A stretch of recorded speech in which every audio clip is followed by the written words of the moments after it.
Have you ever had this moment in your life where you feel like somebody showed up, they lit a match and threw it into your house, and your house is now on fire? And you didn't see it coming. You have no idea why they did it. You don't know what happened, but your house is burning down and you want to know what's going on. Why did this happen to me? Why did this person do this? And so instead of staying with your house and dealing with what is happening, you take off after the person that set your house on fire. You're like, I am going after this person. I need to know why. I want to know what's going on. Why would they do this to me?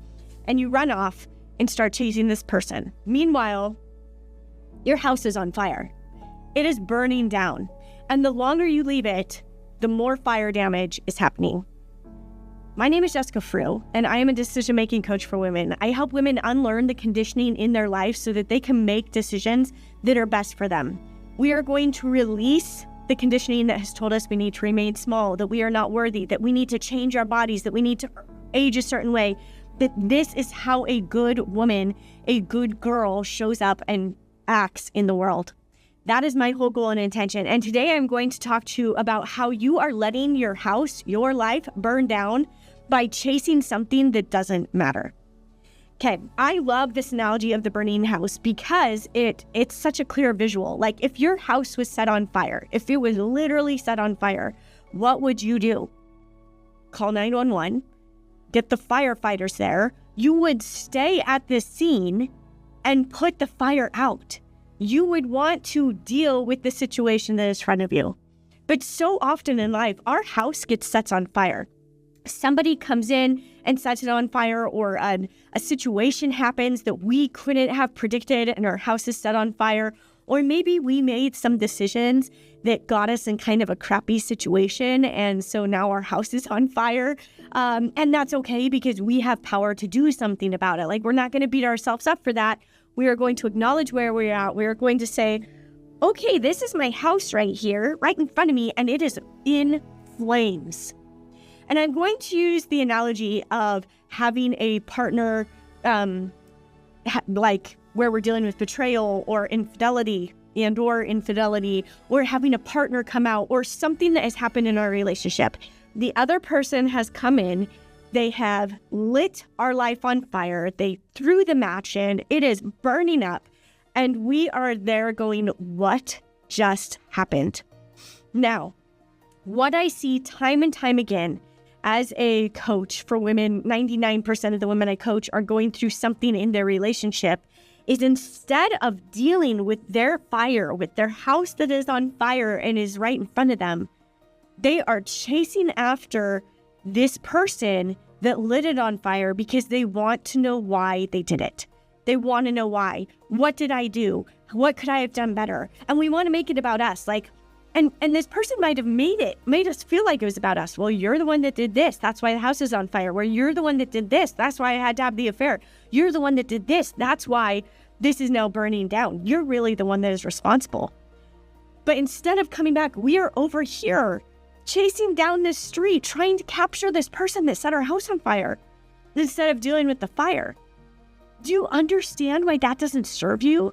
Why chasing this person who is making it, whether they're making it your fault or not, but who has set your house on fire, is not going to help you take care of the situation at hand? Women really want us to fix somebody else outside of them. They want in their relationship, whether they are staying in their relationship or leaving, whether they are going to divorce this person that set their house on fire or not, they want the other person to change. They want the other person to say they're sorry. They want all these things, and they are waiting for that recognition. They are waiting for that moment instead of dealing with what is directly in front of them. And I come in as a firefighter and help you put this fire out and help you understand where to focus your attention and water so that you can put this fire out as quickly as possible. And then once that has calmed and the smoke has cleared and we can get a visual of where the damage was done and where you need to rebuild, you get to rebuild that. And I get to come in now as a contractor, as a I would rather think of this as a interior designer, but an interior designer for your soul, of helping you restructure that life, that place, Because ultimately, whether this person that set your house on fire comes back or not, or whether you can figure out what happened, or whether they want to be back in your home with you, it doesn't matter what they do. If you haven't done the work to intentionally rebuild, then you aren't going to be able to feel safe having them come back in. Your structure is still going to be damaged, and you won't be able to create something that works. And this is true if the person doesn't actually leave, but there is like this smoldering fire in your house, and you just don't know why your relationship's not working. If you don't deal with your thing, because it's in your bedroom, it's in your closet, it's in your bathroom, if you don't deal with it personally, you can never rebuild with this other person. Is this making sense? So many women, I would say 99% of them, when somebody comes in and lights their inner soul on fire, when they do something to you and your house gets set on fire, we want to run after the person that did it and find out why. We want an apology. We want it to be their fault. We want everything. And it might be their fault. I am not justifying this person or making excuses for them. But what this person does after that point doesn't matter and isn't going to make things better for you if you don't go back to the fire and deal with it. And if you half-ass rebuild and ignore the things that are really burnt and just put an X over the door so I just don't have to go in that door, or I'm just going to, paint it and pretend that it's fine when really there's holes in the wall or whatever, then you are going to find or have the life you were looking for. And it's going to crumble eventually. And that is why I want to help you rebuild this house with intention. You can do this. You have the power within you to rebuild, to restructure. You don't need this other person to do that. In fact, when you do it on your own, you build a house that is so strong and sturdy that if you want this person back in your life, you know how to allow them in a way that feels safe. First, they get access to the lobby. Then maybe they get access to your living room or to the dining room so that you can have meals together, or X, Y, and Z. And it doesn't have to be this person. It can be any person that you're welcoming in. And this is true even if it isn't a partnership. Maybe it is your business or your career that has lit up in flames and you are still chasing after something, trying to create something that feels normal or feels like it was before it burned up, and you can't.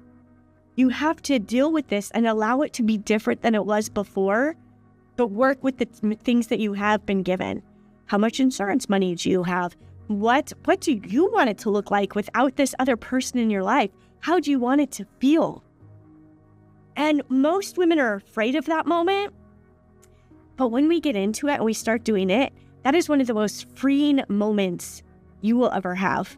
I'm going to give a really tiny example of this moment of freedom when I felt this in my own life after I got divorced. We had been living in Oklahoma and we owned a house in Boise. And we had just been living in Oklahoma for 3 months when my husband had an affair. And then he had an affair about a month in, and then we ultimately decided to get divorced a couple months after that. And I was driving home to Boise because I was like, I can't stay here. I don't know people. I don't have a support system. I have a 2-year-old daughter. I can't stay in Oklahoma. And my ex, Steve, was like, that's fine. I understand. So I drove home with my 2-year-old to this home Steve and I owned. It was a tiny, 860 square foot house. It was so cozy and it just felt so safe. We didn't live there for years, and I came in and my dad helped me paint it to look like how I wanted it. And my mother-in-law, soon to be ex-mother-in-law, came in and helped me get furniture, and Penny had her own cute little room, and I had my own room. And I cannot explain to you the safety and peace and calm I felt after going through this experience, after having a husband come out, after having him have an affair with a man, after carrying all of this weight for so many years. The sanctuary that room was just the most beautiful thing and the thing I needed the most in the world. And I remember I had this cute little room, and on one side of it, I had a big mirror.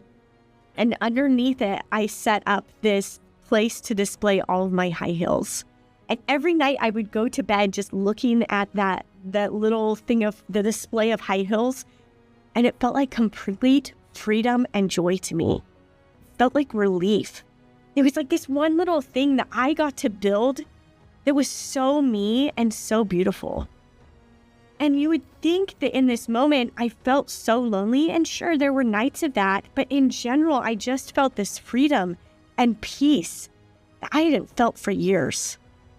And that is what happens when you allow this person to do whatever it is they're going to do, and rebuild your house. And if you want support rebuilding that house, if you are like, man, I want to know who I am so I can rebuild this house with intention. I want to stop obsessing over what this other person is doing or what might have happened or what I lost in the fire. And I want to focus on what is moving forward. I encourage you to go below, pick up my book.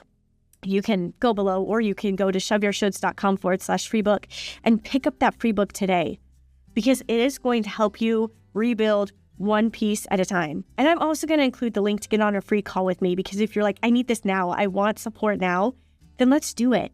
Let's chat about what that looks like and get you rebuilding your house so that you can have deep connection to yourself, to your kids, to your friends, to your family, to your purpose in life, whatever is important to you, whatever drives you. Let's get that rebuilt.